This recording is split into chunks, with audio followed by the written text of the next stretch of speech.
In the bustling heart of a city known for its noise and chaos, a quiet moment unfolded that would forever change the lives of two very different people.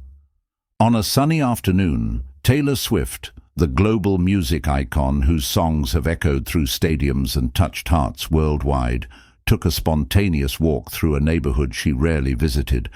What started as a simple stroll became a story of resilience, humanity, and the transformative power of music, a story that would eventually inspire millions. Taylor wasn't looking for inspiration that day. Dressed in casual jeans, a hoodie, and oversized sunglasses, she was out to escape the limelight and reconnect with the world around her. The city's noise was a comforting distraction. The distant honking of cars, the chatter of passers-by, the hum of life moving forward. But then, amidst the cacophony, a melody pierced through the din. It wasn't polished or perfect, but it carried a rawness and emotion that made Taylor pause. She turned a corner and saw him, a man sitting on a threadbare blanket, his guitar as worn as his clothes. His fingers moved deftly over the strings, producing a tune that was hauntingly beautiful. The man, James Carter, had an aura of someone who had lived 100 lives. His clothes were tattered, his hair unkempt, and his face bore the marks of struggle and resilience. Yet when he played, there was a kind of magic that made people stop in their tracks. His voice, gravelly yet soulful, carried lyrics that spoke of loss, hope, and an indomitable spirit.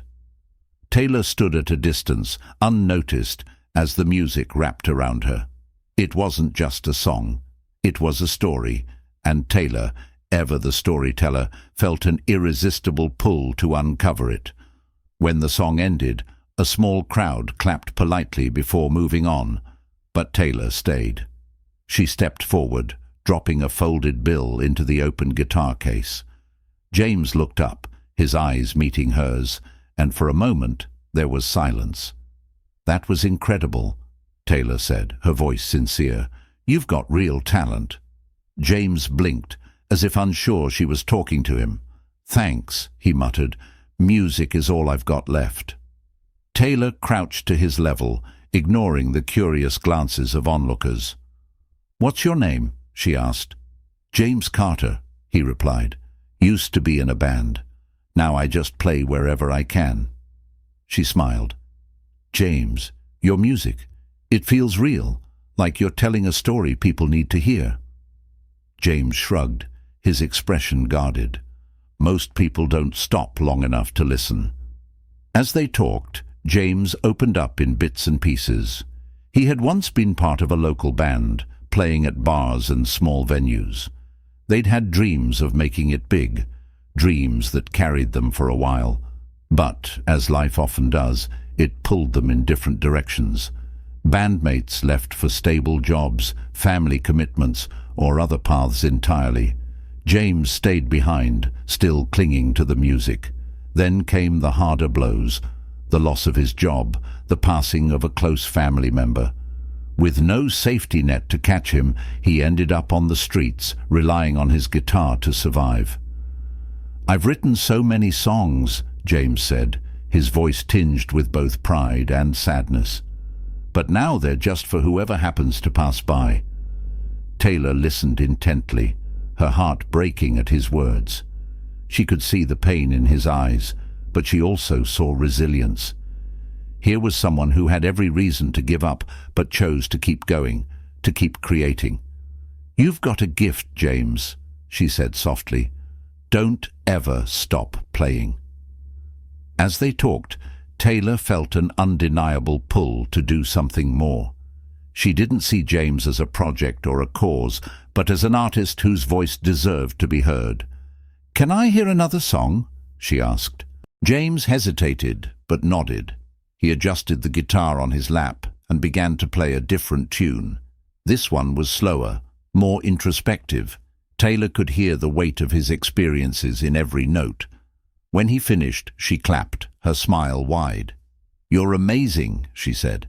"Have you ever thought about recording these?" James laughed softly, shaking his head. "Recording? I've barely got enough for strings." Taylor's mind was already spinning with ideas.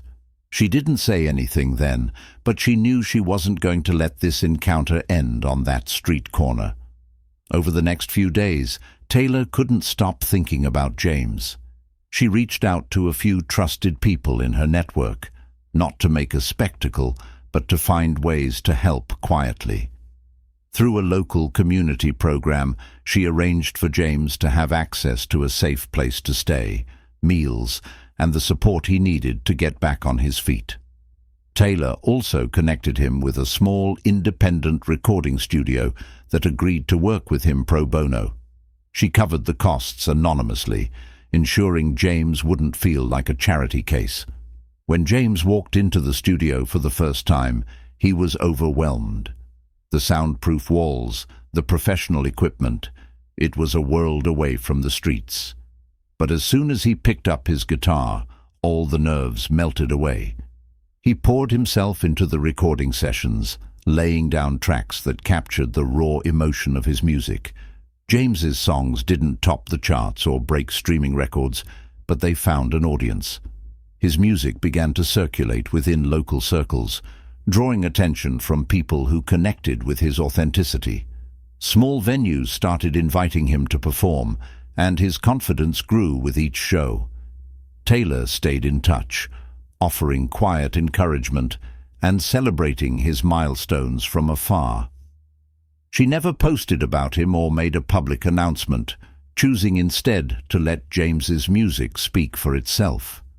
Months later, James played at a community event organized to support struggling artists. As he looked out at the modest crowd, he saw faces that weren't just there for the music, they were there for the story. After his final song, James stepped to the microphone. "A year ago, I was playing on a street corner, wondering if anyone would ever hear me," he said. "Today, I'm here because someone did, and because they believed in me, I started believing in myself." The audience erupted into applause.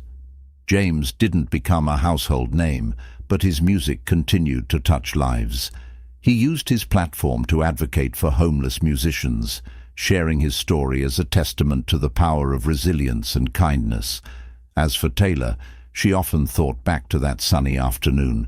In her heart, she knew it wasn't just about changing James's life.